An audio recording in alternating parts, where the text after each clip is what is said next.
José Dirceu diz exatamente isso. Nós falhamos, nós falhamos. Você concorda com isso? É o que eu penso, que nós temos, obviamente, nesse balanço histórico imprescindível, que computar acertos e erros.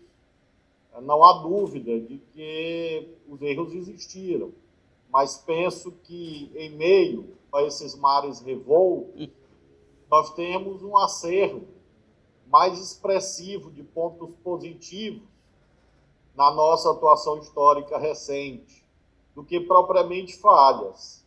As falhas existiram em vários planos, e isso, infelizmente, possibilitou que houvesse a fragilização da perspectiva democrática e popular que nós buscávamos representar.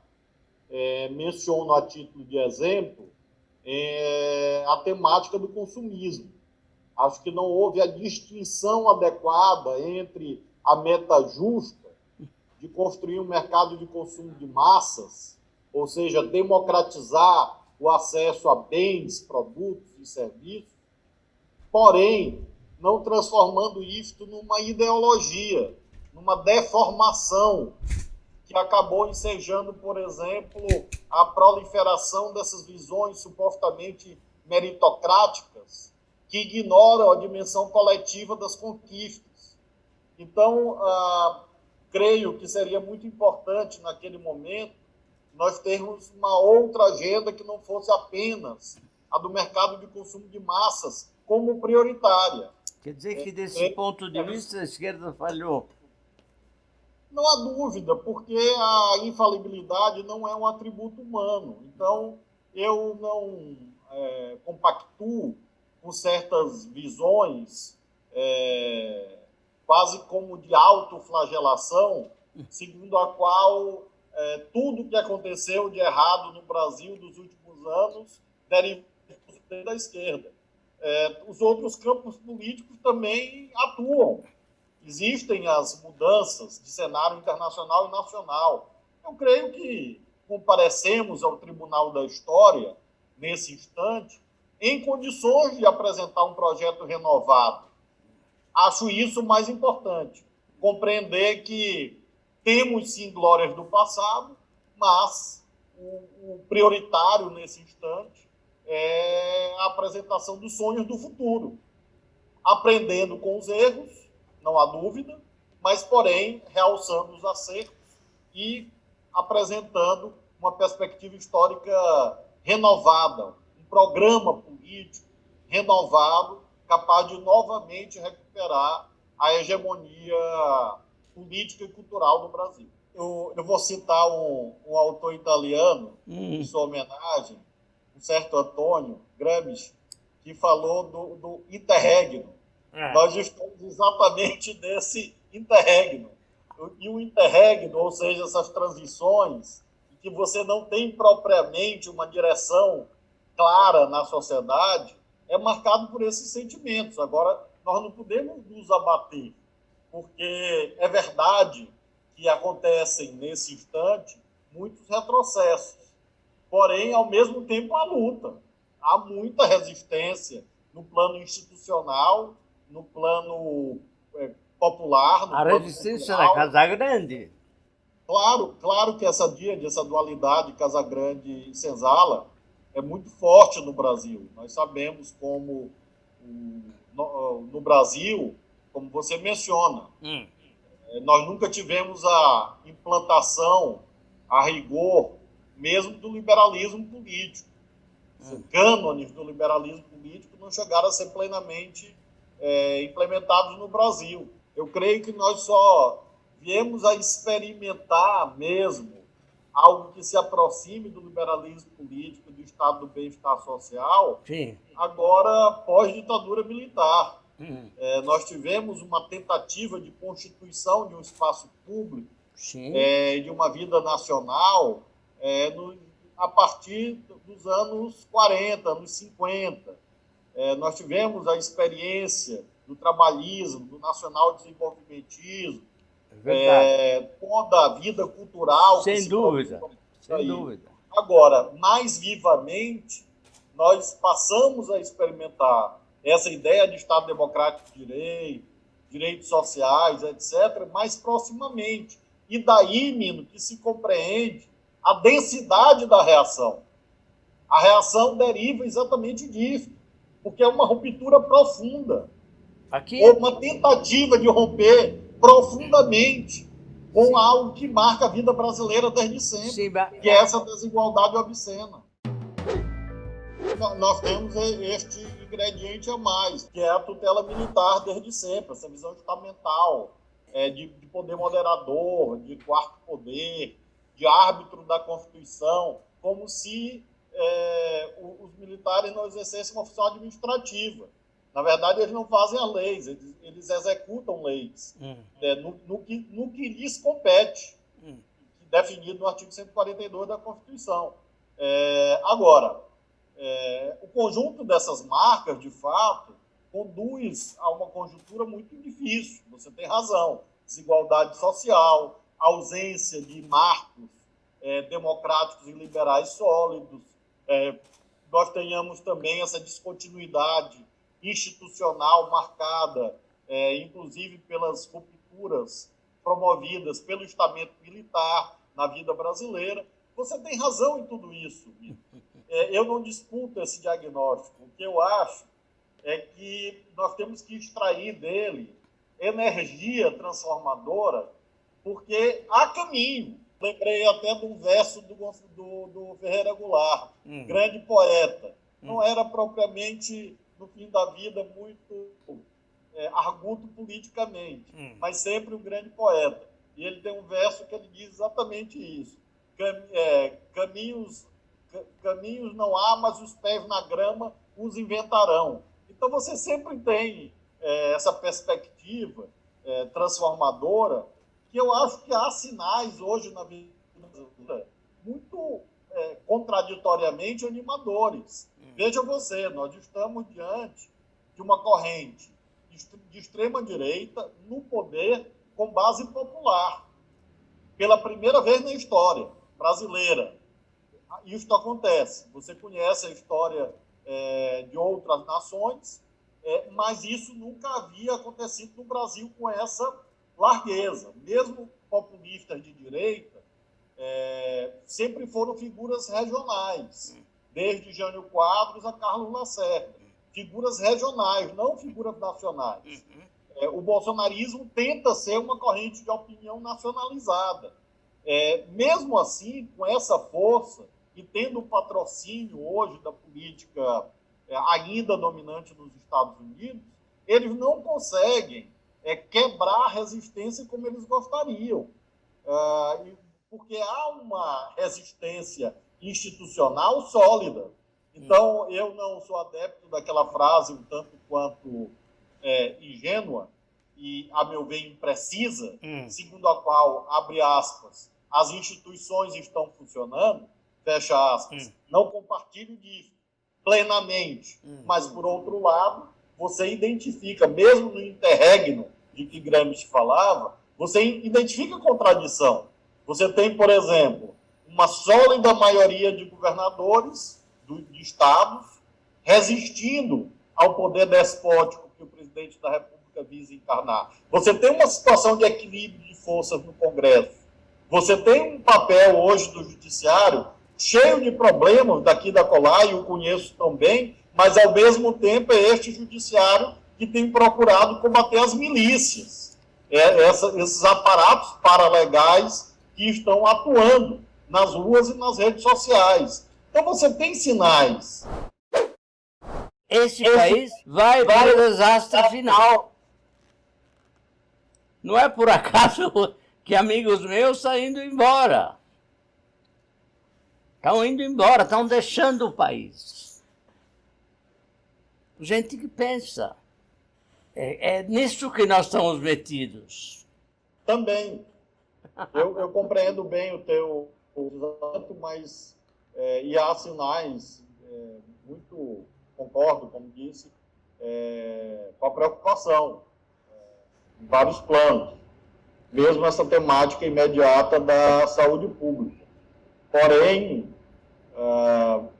vimos agora, recentemente, a emergência de um movimento divertente, de inspiração democrática, com setores, inclusive, que não gravitam necessariamente em todos os partidos organizados e que têm oferecido resistência aos ímpetos fascistas, nas ruas, inclusive. Então, creio que nós temos uma base tecnológica, nós temos universidades, nós temos uma base econômica, nós temos um sistema político institucional que permite que você tenha pluralismo político, tenha vozes dissonantes. Então, eu compreendo bem que, de fato, é um momento disso. E, infelizmente, Mino, em muitos aspectos, nós temos agora um segundo semestre ainda mais desafiador. Por exemplo, no campo econômico. Nós vamos ter uma queda do PIB de talvez 8%. Desemprego que pode chegar a 20%. Então, prospectivamente, uma tendência da conjuntura é exatamente o crescimento de um certo nível até de desespero. Mais do que desesperança, desespero. Que é a perda total da capacidade de esperar e sonhar, etimologicamente. Então, esta é uma perspectiva. Eu tenho, Nino, pensado muito que nós estamos num ambiente em que nós podemos ter, no chamado pós-pandemia, ou um cenário pós-Primeira Guerra ou um cenário pós-Segunda Guerra. No caso do cenário pós-Primeira Guerra, nós tivemos o fascismo, Mussolini e Hitler. A humanidade está nessa esquina. Você tem razão, nós estamos nessa esquina, não só o Brasil. Grande parte do mundo está nessa esquina histórica em que você tem várias veredas a percorrer. Antitéticas, inclusive. Agora, por outro lado, nós temos um outro cenário possível, que é o cenário de reconstrução institucional, de revigorar os organismos multilaterais no plano internacional, e, no caso brasileiro, recuperar, como disse, a hegemonia cultural, política, no plano das ideias, que é a base de tudo, que nós perdemos largamente. E por isso fomos derrotados em 2018. Veja que perder para o Bolsonaro não é muito simples. É preciso se esforçar muito para perder do Bolsonaro.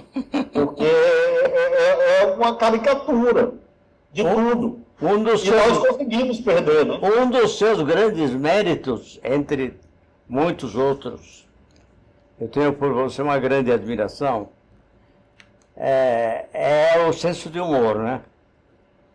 Você tem senso de humor. Mas vamos perguntar ao nosso Sérgio Lírio se chegaram perguntas. Nós precisamos, Mino, ter senso de humor, porque, inclusive, o combate se dá nisto também, porque você veja que o Bolsonaro já acorda de manhã com raiva do mundo. É isso. A impressão é ele já acorda 8 horas da manhã com um olhar de ódio, de raiva, alucinado. Então a gente tem que se distinguir até nisso também. Sim, mas estamos só esse fato é um fato que demonstra o nosso atraso. Ele é a cara de um certo Brasil, indiscutivelmente. Então isso é muito grave. O Darcy Ribeiro tematizava muito isso, né? Como uma fração da elite brasileira, na verdade, é marcada pelo ódio, né? Sim. Ele dizia que é uma elite ranzinza, que é essa elite que você aludiu, né? Que tem o pé fincado, e mais do que o pé, a cabeça fincada, tão solidamente no ethos da Casa Grande, e com saudade não só da senzala, mas com saudade, sobretudo, do Pelourinho, porque não é apenas deixar as pessoas lá, é, se possível, açoitá-las. É claro. O Bolsonaro é a expressão disso. Exatamente. Exatamente. Mino, governador, eu me intrometendo na conversa aqui. Não, você não está se intrometendo. Eu estou solicitando a sua presença. Chegaram aqui várias perguntas, tá? Elas são, vamos dizer assim, elas estão preocupados assim, com temas mais, vamos dizer assim, mais comezinhos, né? Então, vou tirar um pouco a discussão aí dessa ideia um pouco mais ampla e trazer para uma coisa aqui um pouco mais prática, que o pessoal está na dúvida aqui de vários, né? Do Luiz César, tal, da Cristina Fernandes, os governadores, o senhor falou bem, os governadores estão mostrando uma espécie de resistência, principalmente na área sanitária, na discussão da defesa da ciência, muito firme ao governo Bolsonaro, ao governo federal. E, né, por exemplo, aí no Maranhão, vocês chegaram, por uma determinação da Justiça, a determinar o lockdown, né, o isolamento mais duro. Agora, de uma semana, 2 semanas para cá, houve também um relaxamento completo entre os governadores, no momento em que a curva da pandemia está longe de diminuir. Então, se eu pudesse explicar agora, pelo ponto de vista aí do Maranhão, mas do Nordeste, de quem o senhor está conversando nos outros estados, por que os governadores foram levados a tomar essas medidas? Provavelmente nós estamos migrando para o modelo, Sérgio, e todos que encaminharam essa pergunta, de quarentena intermitente. Por que estamos fazendo isso? Porque o Brasil é muito grande e mesmo dentro dos estados você tem indicadores bastante diferentes. O Maranhão é maior do que a Itália, territorialmente. Então eu tenho municípios que nesse momento não tem nenhum caso de coronavírus, 0, rigorosamente. E eu tenho municípios que têm 2.000 casos. Então, é muito difícil aplicar o mesmo regime durante tanto tempo em um território tão díspare. Se isso vale para o Maranhão, vale para o Brasil inteiro. Então, o que eu acho que é uma tendência agora, nesses meses próximos, é nós termos um movimento pendular, em que uma parte do território nacional vai ter um regime mais rigoroso, outro mais flexível, e isso vai cambiando ao longo dos meses. Porque nós temos também necessidade, não só econômicas, às vezes uma certa leitura apressada, superficial, diz assim, os governadores cederam às pressões dos empresários. Não é tão simples assim, não é isso, pelo menos falo por mim. Na verdade, é uma pressão da sociedade. Porque se fosse apenas dos empresários, você não teria uma série de movimentações no mesmo sentido. Então, eu tenho desde o trabalhador informal, do autônomo, do vendedor ambulante, de quem vende lanche na porta de uma escola, de uma faculdade, e que consegue sobreviver com R$600 por um mês. Vá lá, 2 meses, mas por 3 não. Então, isso gera um movimento social mais amplo do que propriamente questões econômicas, além das necessidades mesmo psicológicas das pessoas. A liberdade é uma tendência inata, uma programação genética das pessoas. Então, não é crível, não é razoável, não é factível pensar que você pode manter uma quarentena rigorosa, próxima do lockdown, durante 6 meses, numa sociedade brasileira, marcada exatamente pela desigualdade, em que as pessoas precisam sair de casa para comer. Quando nós fizemos o lockdown aqui, nós vimos isso muito nitidamente. Ora, o fica em casa é um slogan válido da classe média para cima. Para grande parte do povo não é viável, por uma razão simples, terrivelmente simples. As pessoas não têm casa. Moram em submoradia, em palafita, em favela. Então fica em qual casa? A pessoa está na rua, ela está em situação de rua. Em que casa ela fica?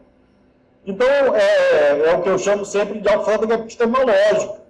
Você não pode imaginar um modelo que é enfiado na realidade e, repito, falo por mim, não sei a leitura de todos. Mas aqui para o Nordeste, no âmbito do consórcio, do fórum, a tendência tem sido essa, desde o início, fazer um movimento pendular. Nem é o liberou geral, nem é algo inviável, porque a pior coisa para um governador, qualquer que seja ele, é editar um decreto e ele não ser cumprido.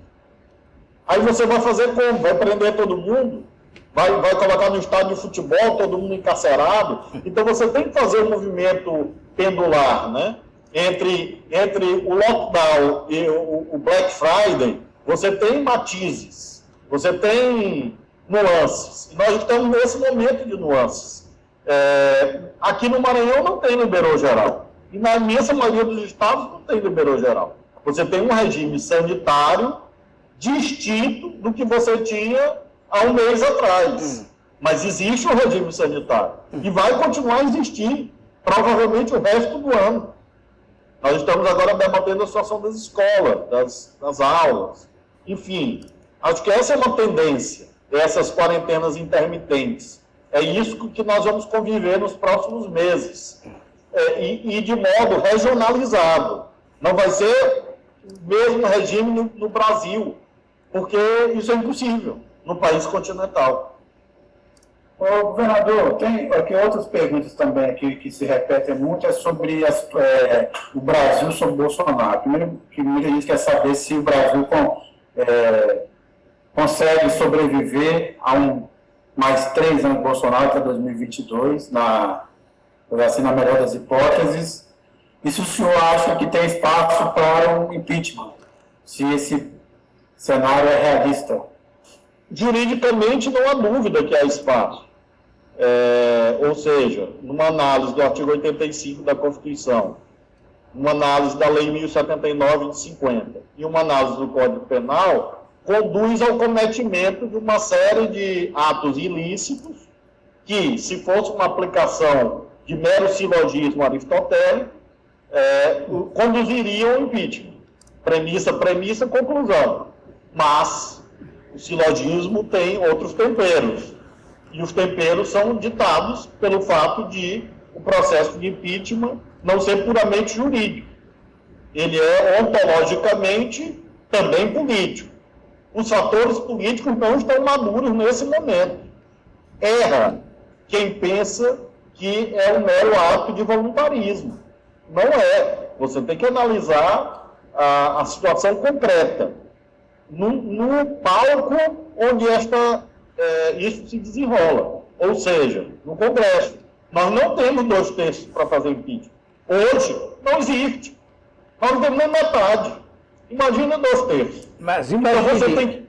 você tem que construir, dialogar, deixar o processo fluir. Posso meter a minha colher? Posso meter a minha colher nessa... Você é o dono da panela. Não. Não sou o dono da panela, imagine.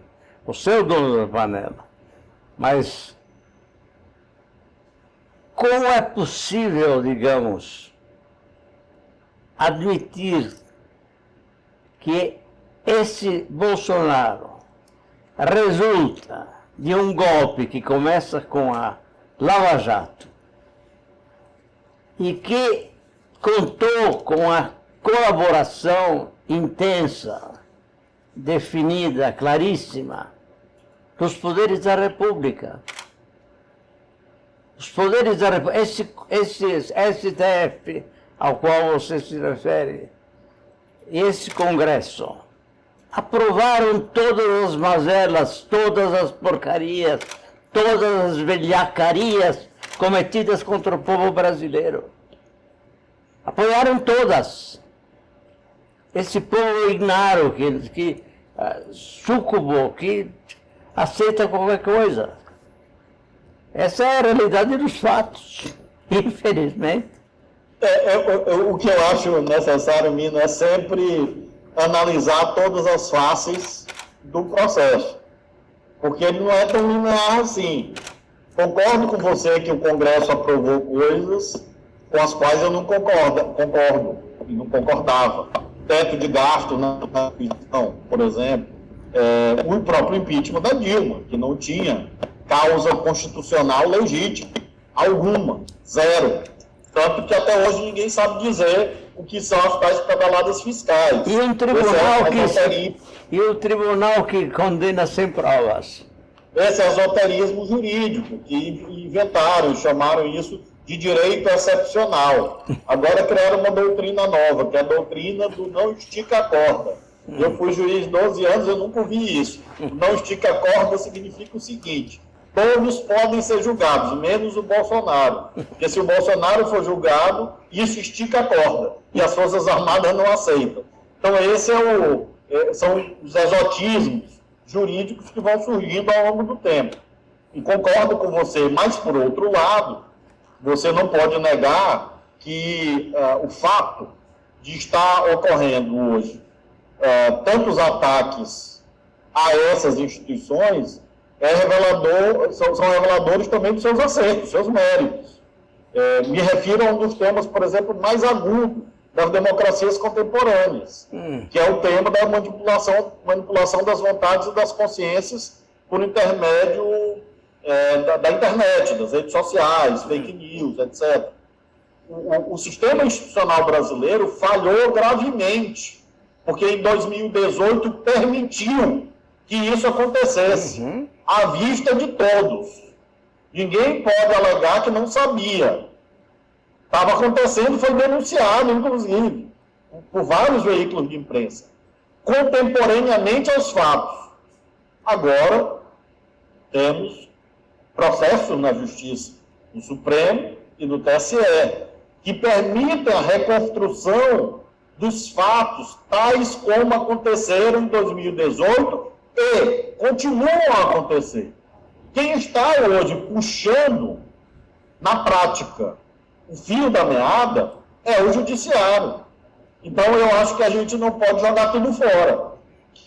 Você tem que enxergar exatamente as contradições do processo. Então, acho que as instituições, eu reitero, têm razões para que você e outros tantos que nos acompanham nesse momento compartilhem de uma visão cáustica, mas, por outro lado, é por aí que a gente pode reconstruir o pacto constitucional e democrático, porque não é uma perspectiva puramente insurreicional, não acredito nisto.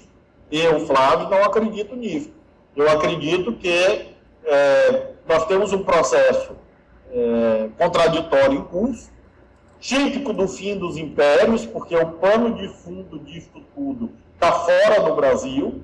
Quer dizer, você tem uma disputa geopolítica muito dura entre blocos, e o Brasil tinha uma atuação importante nessa disputa geopolítica internacional, no sentido mais multipolarizado, um mundo mais multipolar. E o que aconteceu?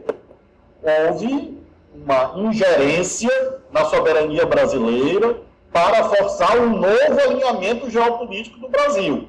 O Brasil deixou de ser um ator autônomo na cena internacional e que procurava exatamente atuar no fortalecimento de vários polos de poder, como, por exemplo, os BRICS, como, por exemplo, o G20, a Unasul, o Mercosul, ou seja, acordo Mercosul-União Europeia, ou seja, vários eixos de poder, que é a tradição da política externa brasileira, desde sempre, desde Rio Branco. O que aconteceu? Houve, na marra, uma intervenção para que a política, o alinhamento, o posicionamento geopolítico do país passasse a ser praticamente sombreado pelos interesses dos Estados Unidos, em razão exatamente da disputa fratricida entre Estados Unidos e China. Isso impactou nesses fenômenos que nós estamos aludindo, impactou hoje. Nós estamos vendo agora a pressão de interesses econômicos poderosos para que a Huawei não participe do 5G no Brasil. Essa é uma questão determinante da posição do Brasil no mundo, porque isso e isso é curioso para, inclusive, a classe dominante brasileira, ou uma parte da classe dominante brasileira. Isto colocaria uma situação em que os interesses do agronegócio brasileiro estariam em choque com uma eventual sabotagem da Huawei, porque, obviamente, a China tem um peso determinante na compra de produtos do agronegócio brasileiro. Então, esta moldura externa determinou muitas das violências que você aludiu aqui, os arranjos, no mau sentido da palavra, e isto continua presente, não é à toa, não é algo caricato apenas, não é anedótico apenas, que quando o Bolsonaro promove aquelas marchas equestres ou pedestres na frente do Palácio do Planalto, lá está a bandeira dos Estados Unidos. Isso é disputa de imaginário, soft power, poder brando, disputa ideológica. Então, esta moldura geral que presidiu os anos mais recentes da vida brasileira e continua a presidir. Por isso que eu acho que não é tão unívoco. Não é tão unívoco, porque mesmo nessa cena internacional, você tem várias tendências. Vai ter eleição nos Estados Unidos. O Bolsonaro já é o presidente brasileiro mais isolado da nossa história. Ele não consegue fazer uma agenda. Ele não consegue fazer uma agenda na Argentina, porque ele se meteu na eleição da Argentina. Ele dificilmente consegue fazer uma agenda de Estado num país ocidental. Ora, ele se encora na diplomacia do I love you com o Trump. E se o Trump perde a eleição? E se o Biden ganha? Altera a geopolítica que sustentou a chegada do bolsonarismo ao poder. Então, não é hora de sair do Brasil, não. É hora de ficar aqui. Tem muita coisa pela frente. Vem cá, só para concluir.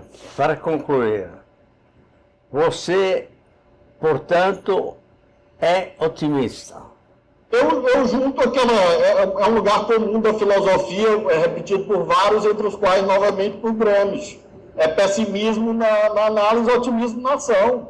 Então, você tem que ter criticidade, não há dúvida, porque senão você descamba por um fanismo metafísico. Tá tudo bem, o Brasil é o maior, o brasileiro é o maior, e vai dar tudo certo. Não é isso. É processo histórico concreto. No chão, pé na realidade. Agora, sempre com a cabeça no sonho. Porque se você ficar preso na realidade, você virou planta, você virou árvore. Se você enraiza e teus pés estão lá fincados e tu não vê mais nada, então você perdeu a capacidade de prospectar e de construir. Então eu acho isso, você tem que ter o pé no solo, dessa realidade brutal, obscena, vergonhosa, vexatória, que dói, de pessoas morrendo, de pessoas com fome, de desigualdade, de submoradia, que é a matéria-prima com a qual eu lido aqui todos os dias. Governar o Maranhão não é brincadeira. Eu sei. Porque você está exercendo, eu estou exercendo uma função de governo num dos estados mais castigados por esse modelo historicamente existente no Brasil, que nós analisamos aqui. Castigado pela desigualdade, com escola de taipa, de barro, de palha, com menino sem ter banheiro para ir na escola. Então, de fato, isso é avassalador, mas não pode nos derrotar, não pode nos vencer, porque seria uma traição. Seria uma traição se nós fizéssemos isso. Não uma traição simbólica ao verde e amarelo que está ali atrás. A bandeira, o pavilhão nacional. Mas uma traição a quem a bandeira representa, que é o povo. Então nós não podemos fazer isso. Tem luta e tem caminho. Agora é um quadro difícil, realmente acordar todos os dias e assistir às peripécias, chamemos assim, diárias da política brasileira. Realmente tem hora que faz perder o ar, mas vamos, eu acho que com muita assertividade, com muita ponderação, com muita paciência. Como o nosso povo tem paciência, Nino. Nosso povo tem uma paciência a mais até, eu diria em demasia. Mas nós não podemos, como lutadores sociais, nos entregarmos a uma espécie de curto-prazismo, aqui e agora. Não. Vivemos, de fato, um ciclo de derrotas. Defensiva e estratégica. Triste. Eu não gostaria de viver isso. Eu assumi o governo do Maranhão, Nino, e de lá para cá, em 2015, eu não peguei um ano que não fosse de batalha. Foi recessão, impeachment, aí depois recessão de novo, aí vem o Temer, aí eleição presidencial, Bolsonaro ganha, problemas econômicos, sociais, pandemia de coronavírus. 5 anos. 5 anos de uma agenda difícil. Mas, ao mesmo tempo, nós avançamos. Pagamos o maior salário do país, temos quase 1.000 escolas prontas, entregues aqui para o povo, escolas reformadas, construídas. Avançamos. Aumentamos o número de leitos hospitalares em 40%. Quase dobramos o número de leitos de UTI. Restaurante popular que tinha 5, hoje tem 50. A maior rede de segurança alimentar do país. E isso no meio desse caos. Então, eu acho que a gente tem que interpretar, Mino, os sinais nas suas múltiplas dimensões. Realmente, você tem muitos sinais de morte. Mas a vida sempre vence. A vida sempre vence. Livro de João, capítulo 20. Pessimista, a vida sempre vence. Pessimista na inteligência e otimista na ação. Isso. Quer dizer, você é um gramsciano. Você sabe que meu avô, que me doou, inclusive, o sobrenome é muito comum lá, nasceu em Guilarça, na Sardenha. Sardenha. O Gramsci nasceu em Ales, que fica a 8 quilômetros de Guilarça. A família dele transferiu-se quando ele tinha 8 meses para Guilarça. E em Guilarça, você chega em Guilarça e tem uma flecha que indica um ponto qualquer, que naquele momento você não sabe qual é, que é a Casa Gramsci. E tem lá a casa onde ele viveu até seguir para Cagliari, que é a cidade principal da Sardenha, para estudar, para entrar naquilo que era o secundário, né? Porque depois ele completou os estudos em Turim, o Gramsci. Mas o meu avô é de Guilarça, imagine. Você me deu um motivo para ir à Sardenha. Você é a Casa Gramsci. Quando eu acabar todas as minhas missões aqui no Maranhão, aí eu vou lá na Sardenha. Eu te levo lá. Eu te levo lá. Homenagear esse grande intelectual do mundo. Claro, claro. Italiano. Meu caro, te agradeço muito. Tenhamos fé, força e esperança. É isso. E caridade. E caridade. Tem uma passagem bíblica que eu tenho me inspirado muito, que eu tenho citado muito, quando na estrada de Damasco, Saulo vira Paulo. Isso. Então, às vezes, nós estamos na estrada de Damasco, a gente não está notando, e Saulos vão virar Paulos, né? Quem sabe? Acredito nisso. É o otimismo na prática, né? É isso. Era um soldado. Isso. E virou um estadista. Isso, estadista. Muito obrigado, Flávio. Muito obrigado. Muito obrigado a todos os internautas.